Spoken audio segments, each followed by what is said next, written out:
खाला का घर नाई, शीश उतारे भूई धरे, तब पैठे घर माई.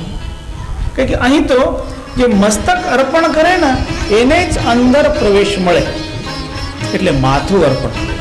અને મસ્તક જેવું પવિત્ર બીજું કઈ અર્પણ કરવા જેવું નથી. અને મસ્તકનો બીજો અર્થ છે કે તમારો અહંકાર છોડી દો. કારણ અહીં અહંકાર લઈને અંદર પ્રવેશ નથી. અંદર તો તેનો જ પ્રવેશ થાય જે વિનમ્ર છે, જે નમ્ર છે. એટલે સદગુરુના સાનિધ્યમાં માનવીએ અભિમાન કરવા જેવું કંઈ નથી. ત્યાં તો બસ આજ્ઞાને સ્વીકાર કરવાનો. એટલે ત્યાં નમ્રતા જોઈએ. અને નમ્રતા એ ભક્તિનું રૂપ અને એનો પ્રતીક આ શ્રીફળ. એટલે આરતીમાં મહત્વ આપવામાં આવેલું છે શ્રીફળ. અને એ આપણા મસ્તક રૂપ આપણે અર્પણ કરીએ. જ્યારે આપણે સદગુરુને વંદન કરીએ, બંદગી કરીએ, ત્યારે પણ આ વાત કહેવામાં આવે છે. વંદો સન્મુખ પારખી, શીશ ભેટ ધરુ હાથ, વચન ઉચ્ચારો બંદગી, સત્ય પ્રેમ કે સાથ. ત્યારે પણ આપણે મસ્તક જ અર્પણ કરીએ. તમે જ્યારે જોજો, ત્યારે બંદગી કરવામાં આવે ને ત્યારે આપણા હાથને આપણે આવી રીતે ખોબો કરીએ. આવો ખોબો કરીએ, સામે મૂકીએ અને આપણું મસ્તક એ ખોબામાં આવે એ રીતે નમાવે. કારણ એ અર્પણ કરવાનું છે મસ્તક. શીશ ભેટ ધરુ હાથ. કારણ આ જગતમાં શીશ જેવું અર્પણ કરવા જેવું બીજું કંઈ નથી. સર્વશ્રેષ્ઠ. સર્વેષુ ગાત્રેષુ શિરઃ પ્રધાનમ. આ નિયમ છે. આપણા શરીરના જેટલા અંગો છે એ સૌ અંગોમાં શિર પ્રધાન છે, માથું પ્રધાન છે. અને એ પ્રધાન મસ્તક જ સદગુરુને અર્પણ કરી દેવાનું. જ્યારે મસ્તક સદગુરુને અર્પણ કરે, સદગુરુની આગળ મસ્તક મૂકે, તો સદગુરુ એના ઉપર હાથ મૂકે, એમનો આશીર્વાદ મળે. એટલે માથું કાપીને મૂકવાનું નહીં. કોઈ એમ માને કે ભાઈ શીશ ઉતાર ભૂઈ ધરે, એનો અર્થ કાપીને ધરે તો ભૂલ થઈ જાય. સદગુરુ એમ નથી કહેતા. પણ તમે તમારો અહંકાર છોડી દો. એટલે ખાસ કરીને નિરહંકારી બનવાનું. આરતી વિધિમાં પણ અહંકારનો ત્યાગ કરીને ગુરુદેવ આપણી ભક્તિ સ્વીકાર કરે એટલા માટે મસ્તક રૂપ શ્રીફળને અર્પણ કરવાનું છે. નારિકેલો વરઃ સ્થૂલઃ સભારશ્ચ નવીનકઃ એકશ્ચૈવ તથા પંચ ધર્તવ્યા વૈ યથા વિધિ. પોતાના મસ્તક રૂપ એક શ્રીફળ ધરવાનું. પરિવારજનો હોય બધા જ એક એક શ્રીફળ ધરતા હોય. આરતીના વિધાનમાં, આનંદ આરતીમાં ઓછામાં ઓછા 7 શ્રીફળનું વિધાન છે. પણ જ્યાં 7 ન હોય તો 1 થી પણ કામ થાય. 1 તો જોઈએ જ. 1 હોય અથવા 5 હોય અથવા 7 હોય. શર્કરા ચ પવિત્રાહી શુક્લ વર્ણા તથૈવ ચ પાલાશ પત્ર પાત્રે સા ધર્તવ્યા પ્રમિતા શુભ. શુભ પાત્રમાં, સુંદર પાત્રમાં સાકર મૂકો. આપણે જ્યારે વિધિ કરીએ તો એ વિધિમાં બધું વ્યવસ્થિત જેમ જેમ અહીં સમજાયું છે તેવી રીતે બધું કરતા હોય. સાકર મૂકીએ.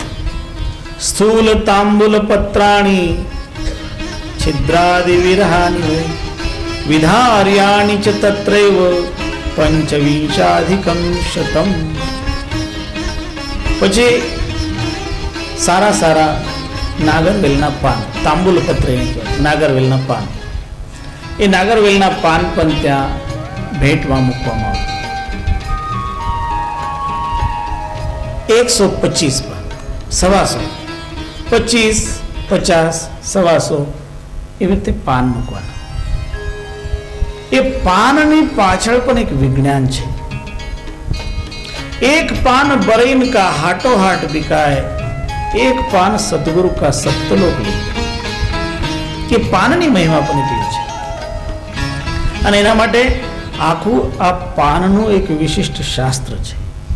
એ પાનની પરખ છે કે કયા પાન એમાં કઈ જગ્યા વાપરવાની. એ પાન ઉપર વિશિષ્ટ રેખાઓ પણ હોય છે, એ રેખાઓની પણ ઓળખ હોય છે. અહીં સુધી કે જે શ્રીફળ આપવામાં આવતું હોય એ શ્રીફળને કેવી રીતે માલુમ કરવાની એની પણ વિધિ છે, અને શ્રીફળને કેવી રીતે મોરવાનું એનું પણ વિધાન છે. અને એને મોરનારને જે શક્તિ આપવામાં આવતી હોય એને કડિહાર કહેવામાં આવતા હોય છે. આ એક ખાસ વિધાન છે, બધાને કરવાનો હક નથી બનતો. એ જેને એ વિધિ કરવાની સદગુરુએ પરમિશન આપી છે, પરવાનો આપ્યો છે, પ્રમાણપત્ર આપ્યું છે કે તમે આ કરી શકો, એ વિધાન તમને આપું છું, એ જ આ કરે.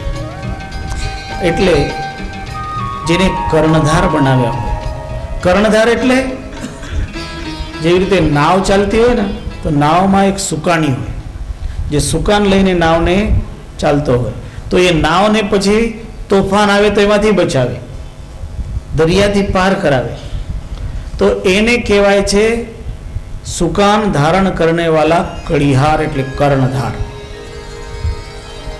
અને એ કર્ણધાર જે ગુરુ છે એ એવા જ્ઞાની હોવા જોઈએ જેને બધું આ તત્વ ખબર હોય. એટલે એને જ આ અધિકાર છે, એ બધાને અધિકાર આપવામાં આવ્યો નથી. એકા એલા લવંગકાશ્ચૈવ બહુ પુષ્પ ફલાન્યપી આનેતવ્યાની સર્વાણી તત્રૈવ શ્રદ્ધયા સહ. આ બધું વિધાન, આ આરતીનું વિધાન આપણને સદગુરુએ સમજાવ્યું છે. અને આપણે સામાન્યતયા જ્યારે આરતી કરીએ ત્યારે વિધિપૂર્વક આ વિધાન કરતા હોય.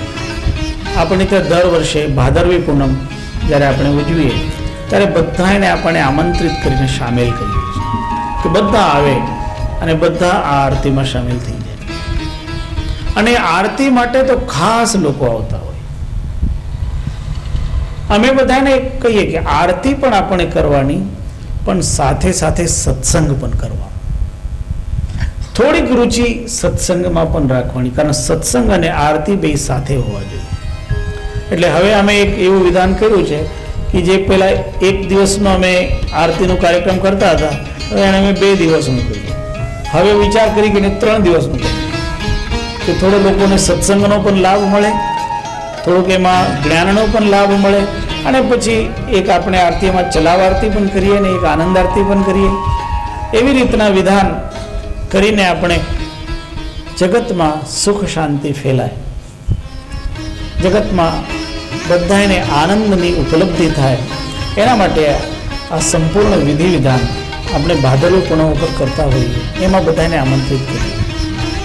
સદગુરુએ જે આ જ્ઞાન આપ્યું છે એ જ્ઞાનનો જે વિશેષ વિવરણ છે,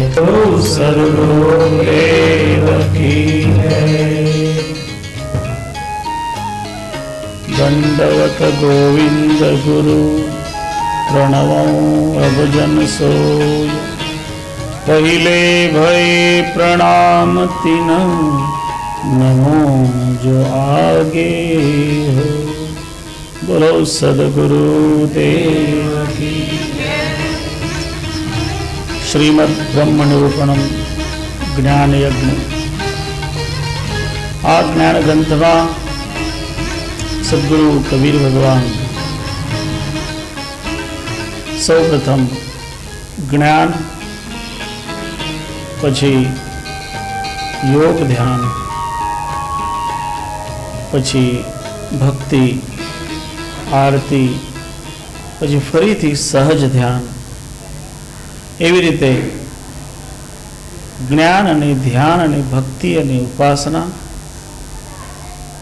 આત્મકલ્યાણના બધા જ સાધનો ઉપર બહુ સહજ રીતે પ્રકાશ નાખે છે. અને એમનો જે પ્રકાશ આપણને પ્રાપ્ત થાય છે એનાથી આપણા જીવનના બધા જ 8 કમલ પ્રસ્ફુટિત થાય છે. સદગુરુએ 8 કમલોનું વર્ણન કર્યું છે. અષ્ટ કમલ દલ ચરખા ડોલે, 5 તત્વ ગુણ 3 ચદરિયા. આપણે બધા જ આ માનવ દેહ રૂપી ચાદર ઓઢીને બેઠા છે. અને આ માનવ દેહ રૂપી ચાદર આ પરમાત્માએ બહુ મોટી બક્ષિસ રૂપે આપણને આપી.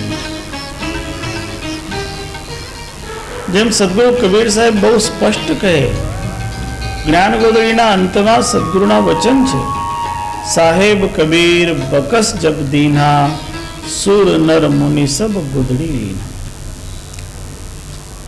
આ શરીર પરમાત્માની મોટામાં મોટી બક્ષિસ છે.